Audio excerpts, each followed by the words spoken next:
नमस्कार, radio money 9 पर आपका बहुत बहुत स्वागत है। मैं हूं आपके साथ अभिषेक गुप्ता और अब समय हो चला है कॉर्पोरेट सेंट्रल का। कितना गहराया इन्फोसिस का संकट, कमजोर बाजार में क्यों चढ़े BLS international Fed bank financial के शेयर्स और क्यों गिरा डीएलएफ का शेयर, बताएंगे आपको। और इसके अलावा भी होंगी कॉर्पोरेट जगत से जुड़ी कई और बड़ी खबरें। तो चलिए शुरू करते हैं कॉर्पोरेट सेंट्रल। आईटी सेक्टर की कंपनी इन्फोसिस के सामने लीडरशिप संकट पैदा होने की आशंका जताई जा रही है। हाल के दिनों में कंपनी से टॉप मैनेजमेंट के कई लोगों ने नौकरी छोड़ी है। इस्तीफा देने वालों में ताजा नाम कंपनी के सीएफओ नीलांजन रॉय का है, जो 31 मार्च को कंपनी छोड़ देंगे। पिछले एक साल के दौरान इन्फोसिस से टॉप मैनेजमेंट के 12 लोगों ने नौकरी छोड़ी है। खबर आने के बाद 12 दिसंबर को इन्फोसिस का शेयर करीब 1% गिरकर 1476 रुपए पर बंद हुआ। सरकारी कंपनी रेल विकास निगम लिमिटेड यानी कि आरवीएनएल को Madhya Pradesh metro rail corporation से 543 करोड़ रुपए का ऑर्डर हाथ लगा है।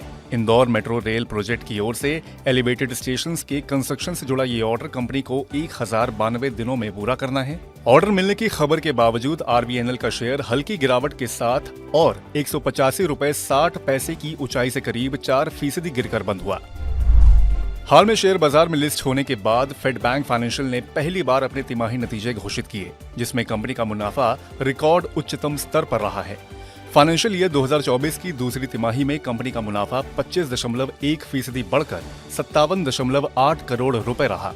मजबूत नतीजों के दम पर फेड बैंक फाइनेंशियल का शेयर करीब 6.5% की बढ़त के साथ 146 रुपए 40 पैसे पर बंद हुआ। आज यानी कि 12 दिसंबर को मैनकाइंड फार्मा का शेयर करीब 4.25% की कमजोरी के साथ 1850 रुपए के स्तर पर बंद हुआ।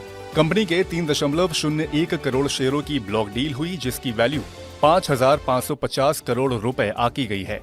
इस ब्लॉक डील के बाद शेयर दिन के दौरान 1827 रुपए 50 पैसे के स्तर तक फिसल गया था। एक रिपोर्ट के मुताबिक इस ब्लॉक डील में बेज investment, link investment fund, Cairnhill CIPEF, Cairnhill CGPE और हेमा CIPEF नाम की 5 प्राइवेट इक्विटी फंड्स की ओर से हिस्सा बिक्री की गई है। रियल एस्टेट कारोबार से जुड़ी कंपनी डीएलएफ के चीफ फाइनेंशियल ऑफिसर यानी कि CFO विवेक आनंद ने अपने पद से इस्तीफा दे दिया है। वे अपने पद पर फरवरी तक बने रहेंगे। कंपनी के मैनेजिंग डायरेक्टर अशोक कुमार त्यागी, जो फिलहाल फाइनेंस समेत सभी कॉर्पोरेट फंक्शंस को देखते हैं, अब वो ग्रुप फाइनेंस, IT और सेक्रेटेरियल फंक्शंस को भी सुपरवाइज करेंगे। मंगलवार को डीएलएफ का शेयर करीब 1% गिरकर 661 रुपए 30 पैसे के स्तर पर बंद हुआ। एनबीएफसी कंपनी केपरी ग्लोबल को इंश्योरेंस रेगुलेटर IRDAI से इंश्योरेंस कारोबार शुरू करने के लिए लाइसेंस मिल गया है। इस कारोबार में कंपनी हर साल 2 से 3 करोड़ रुपए का निवेश करेगी और फाइनेंशियल ईयर 2025 में इस कारोबार से करीब 20 करोड़ रुपए की आय होने का अनुमान है। केपरी ग्लोबल का शेयर मंगलवार को 0.5% गिरकर 760 रुपए पर बंद हुआ। हालांकि मजबूत शुरुआत के दम पर दिन के दौरान शेयर 798 रुपए तक उछल गया था। डिक्सॉन टेक्नोलॉजीज के शेयर ने 12 दिसंबर को 6,765 रुपए की रिकॉर्ड ऊंचाई को छुआ। इस कंपनी की सब्सिडियरी कंपनी पेजेट इलेक्ट्रॉनिक्स ने ग्लोबल टेक लीडर लेनोवो के लिए लैपटॉप्स और नोटबुक समेत IT हार्डवेयर प्रोडक्ट्स की मैन्युफैक्चरिंग के लिए डील जीत ली है। पर कारोबार की समाप्ति पर डिक्सॉन टेक का शेयर करीब 0.25% गिरकर 6,333 रुपए 15 पैसे के स्तर पर बंद हुआ। बजट एयरलाइन स्पाइसजेट के बोर्ड ने 2,250 करोड़ रुपए जुटाने की मंजूरी दे दी है।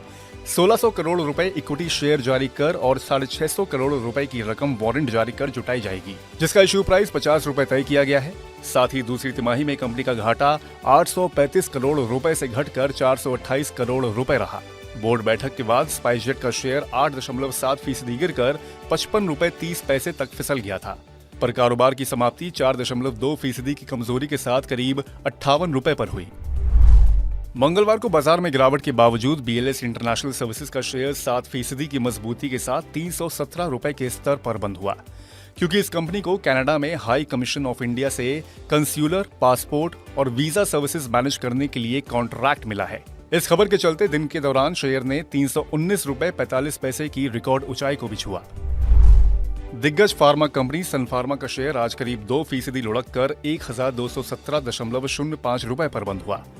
असल में सन फार्मा ने अपनी यूएस की सब्सिडियरी कंपनी टैरो फार्मा की बाकी बची हिस्सेदारी खरीदने के लिए अपना ऑफर $38 प्रति शेयर से बढ़ाकर $43 प्रति शेयर कर दिया है।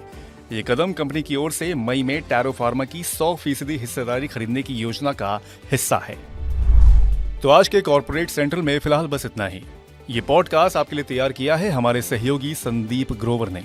बाकी बिजनेस, पर्सनल फाइनेंस और कॉर्पोरेट जगत से जुड़ी और खबरों के लिए सुनते रहिए रेडियो मनी 9 और डाउनलोड कर लीजिए हमारे मनी 9 ऐप को। हमेशा की तरह मैं हूं आपके साथ अभिषेक गुप्ता। अभी लेता हूं विदा। धन्यवाद।